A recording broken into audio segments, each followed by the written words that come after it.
Hello दोस्तों, मैं अपने YouTube चैनल स्पिरिट स्पार्क्स पर आप सभी का हार्दिक स्वागत करता हूं। तो आज का विषय है विज्ञान और धर्म। आमतौर पर वैज्ञानिकों की धारणा है कि धर्म केवल भ्रम अथवा अंधविश्वास ही है और मनुष्य धर्म के बिना भी उतने ही आराम से रह सकता है जितना कि धर्म का पालन करते हुए। नास्तिक लोगों का कहना है कि धर्म मनुष्य के लिए अफीम की भांति है। इसके विपरीत आस्तिक यह कहकर प्रसन्न होते हैं कि विज्ञान ने सर्वनाश के शैतानी शस्त्र पैदा किए हैं तथा संसार में झगड़े और अशांति को बढ़ाया है। वैज्ञानिक यह मानते हैं कि मनुष्य के अंदर मन है और यदि इसका भली प्रकार ख्याल रखा जाए तो आत्मा यदि इस प्रकार की कोई वस्तु हो तो अपनी चिंता आप कर ही लेती है। इनकी प्रार्थना कुछ इस प्रकार की होती है, हे मालिक, मेरी आत्मा की संभाल कर। उन्हें आत्मा को परमात्मा दोनों के बारे में शंका है। उनके आस्तिक का उन्हें पक्का विश्वास नहीं। संतों महात्माओं के लिए आत्मा एक सच्ची हस्ती है जो चंचल मन और शरीर जो मिट्टी का चोला है के बंधनों में फंस गई है। उनके लिए जीवन का आदर्श आत्मा को इन बंधनों से नेतृत्व करके परमेश्वर के साथ जोड़ना है। यही उनके लिए सच्चा तथा आप बीता अनुभव है। मुक्ति कहते हैं। बहुत से लोग मुक्ति का वास्तविक अर्थ नहीं समझते। कई तो पत्थर की भांति जड़ हो जाने को मुक्ति कहते हैं और कई बूंद के समुद्र में मिल जाने को ज्योति के ज्योत में समा जाने की मुक्ति कहते हैं। वास्तव में दिल अथवा मन में से शरीर और शरीर के संबंध का नाम बंधन है तथा उस संबंध के ना रहने का नाम मुक्ति है। आसक्ति में अनासक्ति तथा अनासक्ति में आसक्ति रखने की गति संतों की मुक्ति है। परमार्थ की प्रथम सीढ़ी गुरु भक्ति है, फिर ना ही कमाई है जिससे कि मुक्ति प्राप्त होती है।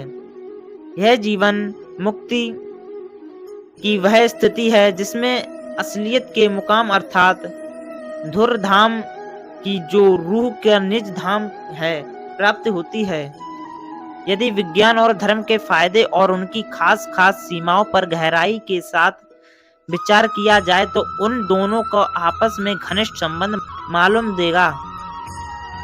जीवित जंतुओं पर वातावरण के दो प्रभाव हैं, एक आंतरिक और दूसरा बाहरी, जिनकी सीमा नहीं है और जो सारे संसार में समान रूप से व्याप्त हैं। मनुष्य के अंदर वृद्धि और तमीज या विवेक है जो अन्य जीवों में नहीं। अपनी वृद्धि द्वारा वह वातावरण पर अधिकार पाता है।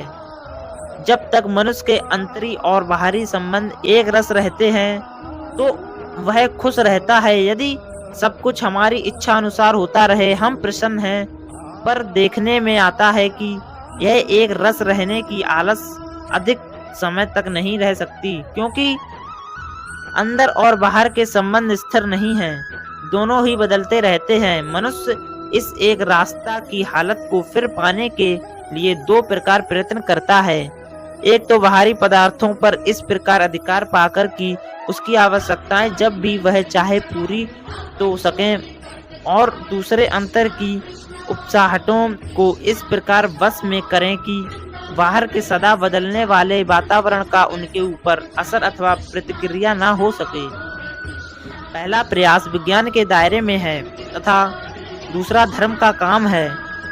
विद्युत अणुओं से लेकर तारों तक सब पदार्थ जिनका वर्णन हम बाहरी शब्दों में कर सकते हैं, सब विज्ञान की सीमा के अंदर है। हमारे भाव और मानसिक विकार तथा बाहर के वे सब सामान भी जो हम पर प्रभाव डालते हैं विज्ञान के दायरे में ही आते हैं।